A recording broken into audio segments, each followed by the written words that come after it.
Hi ಎಲ್ರಿಗೂ ನಮಸ್ಕಾರ. ಇವತ್ತೊಂದು ಮಿನಿ ವ್ಲಾಗ್ನ ಶೇರ್ ಮಾಡ್ಕೊಳ್ತಿದ್ದೀನಿ. ಸೊ ಇದು ಬಂದುಬಿಟ್ಟು ಆರಾಧ್ಯಂದು ಸ್ಕೂಲ್ ಸ್ಟಾರ್ಟ್ ಆಗಿರೋ ಫಸ್ಟ್ ಡೇ.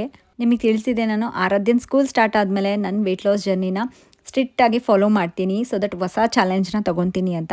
ಸೊ ಕಂಪ್ಲೀಟ್ ವೀಡಿಯೋನ ನಾನು ಯೂಟ್ಯೂಬಲ್ಲಿ ಅಪ್ಲೋಡ್ ಮಾಡಿದ್ದೀನಿ, ನನ್ನ ವೆಯ್ಟ್ ಲಾಸ್ ಜರ್ನಿಯಲ್ಲಿ ಯಾವ ಹೊಸ ಚಾಲೆಂಜ್ನ ನಾನು ತೊಗೊಂಡಿದ್ದೀನಿ ಅಂತ. ಸೊ ಟ್ಯಾಗ್ ಮಾಡಿರ್ತೀನಿ, ಇಂಟ್ರೆಸ್ಟ್ ಇದ್ದವರು ನೋಡಿ. ಆ್ಯಂಡ್ ಇಲ್ಲಿ ಬಂದುಬಿಟ್ಟು ನೋಡಿ ಲಡ್ಡು ಎಷ್ಟು ಖುಷಿಯಾಗಿದ್ದಾನೆ ಅಂತ.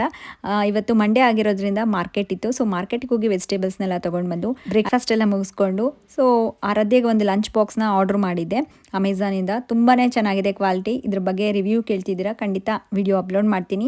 ಸೊ ಇವತ್ತು ಲಂಚ್ಗೆ ಸ್ಪೆಷಲ್ ನಾನು ಸೋಯಾ ಚಂಕ್ಸ್ ಪಲಾವ್ ಮತ್ತು ಬದನೆಕಾಯಿ ಫ್ರೈ ಮಾಡಿದೆ, ತುಂಬಾ ಯಮ್ಮಿಯಾಗಿತ್ತು. ಊಟ ಮುಗಿಸ್ಕೊಂಡು ಸೊ ಸಡನ್ನಾಗಿ ನಾವು ಹೊಸಪೇಟೆಗೆ ಹೋದ್ವಿ. ಹೊಸಪೇಟೆಯಲ್ಲಿ ಹಂಗೆ ಪಿಂಟುಗೆ ಎಲ್ಲ ಸ್ಪಾ ಮಾಡಿಸ್ಬಿಟ್ಟು ಆ್ಯಂಡ್ ಅಮ್ಮನ ಮನೆಗೆ ಹೋಗ್ಬಿಟ್ಟು ಮಾತಾಡಿಸ್ಕೊಂಡು ಮತ್ತೆ ರಿಟರ್ನ್ ಆದ್ವಿ. ಸೊ ಈ ಮಿನಿ ವ್ಲಾಗ್ ಇಷ್ಟ ಆದರೆ ಲೈಕ್ ಮಾಡೋದು ಮಾತ್ರ ಮರಿಬೇಡಿ.